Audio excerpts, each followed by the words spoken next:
Assalamualaikum warahmatullahi wabarakatuh.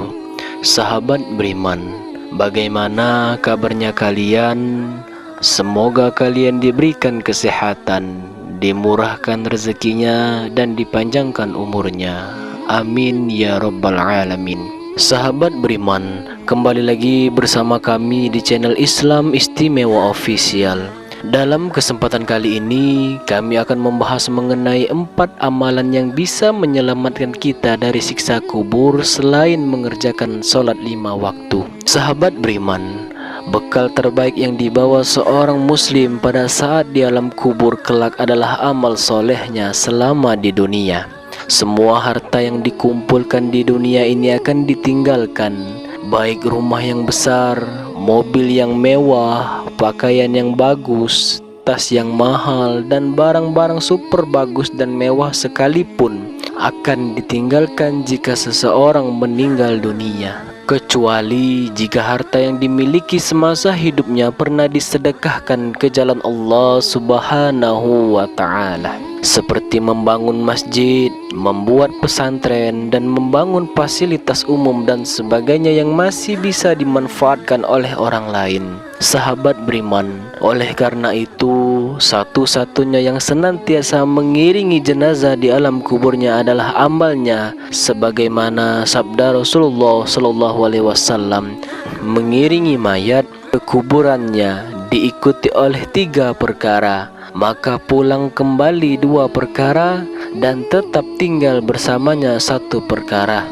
Mayat diiringi oleh keluarganya, hartanya, dan amalnya, maka pulang kembali keluarga dan hartanya, dan tetap tinggal amal perbuatannya. Hadis riwayat Bukhari dan Muslim. Sahabat beriman, lantas apa saja amalan yang bisa kita kerjakan sebagai penyelamat siksa kubur? Kami akan merangkumnya untuk kita semua.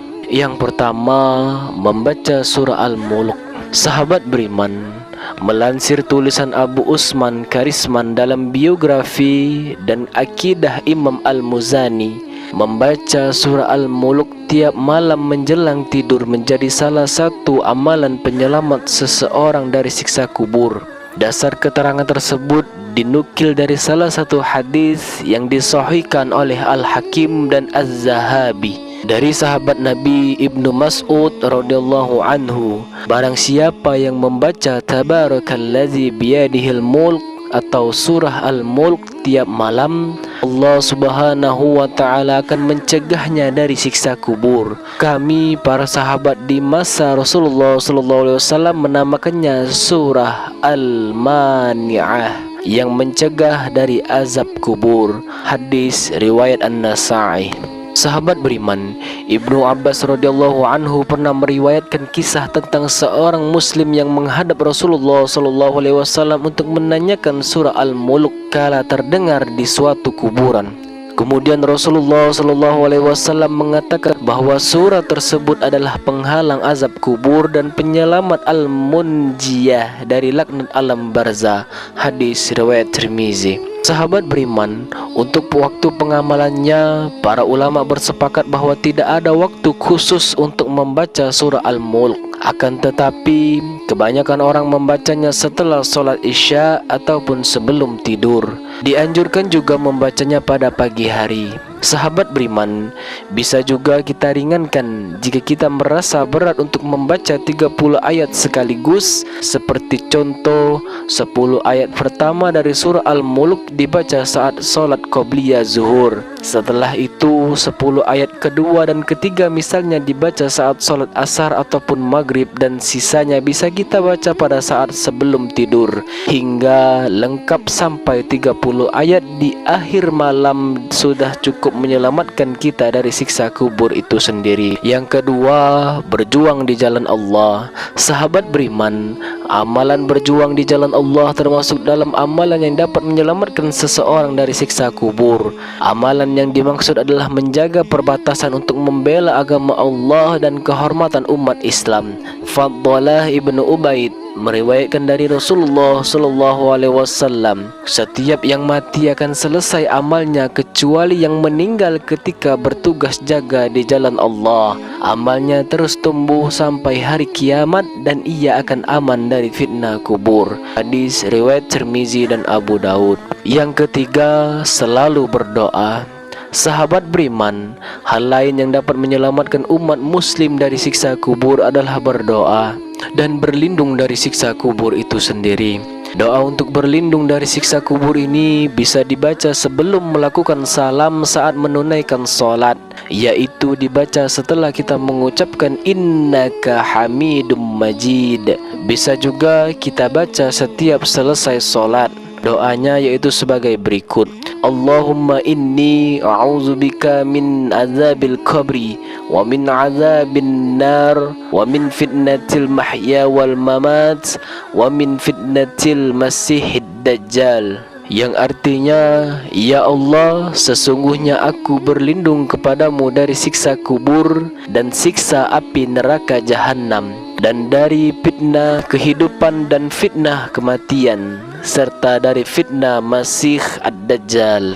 Yang keempat, membaca kalimat thayyibah. Sahabat beriman, kalimat thayyibah atau kalimat la ilaha illallah disebut sebagai kalimat pembeda antara umat muslim dan lainnya pada hari kiamat kelak. Di samping itu, membaca kalimat thayyibah akan menghantar pembacanya pada keselamatan dari siksa kubur. Diriwayatkan dari Ibnu Amr radhiyallahu anhu yang mengutip perkataan Rasulullah sallallahu alaihi wasallam, orang yang selalu membaca kalimat la ilaha illallah tidak merasa takut ketika ajal tiba dan di alam kubur. Hadis riwayat Ibnu Majah dan Tirmizi. Sahabat beriman, hadis lain yang telah dimarfu'kan, Ali bin Abi Thalib menyebutkan membaca kalimat la ilaha illallah al-malikul haqqul mubin sebanyak 100 kali setiap harinya akan diganjarkan keselamatan dari siksa kubur. Siapa saja yang membaca kalimat la ilaha illallah al-malikul haqqul mubin sebanyak 100 kali setiap harinya, maka pasti aman dari kemiskinan, dari siksa kubur, terbuka pintu rezeki dan pintu surga baginya. Hadis riwayat Dailami, Khatib dan Abu Aliyah. Yang kelima, wafat pada hari Jumat. Sahabat beriman, yang kelima ini hanya sekedar menambah pengetahuan kita bahwa jika seseorang wafat pada hari Jumat merupakan termasuk dalam salah satu perkara yang dapat menyelamatkan seseorang dari siksa kubur. Pernyataan tersebut diungkap dalam riwayat hadis oleh Abdullah bin Amr radhiyallahu anhu yang mengutip sabda Rasulullah sallallahu alaihi wasallam, tidak ada seorang muslim pun, laki-laki ataupun perempuan, anak kecil ataupun dewasa, meninggal dunia pada hari Jumat atau pada malam Jumat, melainkan Allah akan melindunginya dari fitnah kubur. Hadis riwayat Ahmad.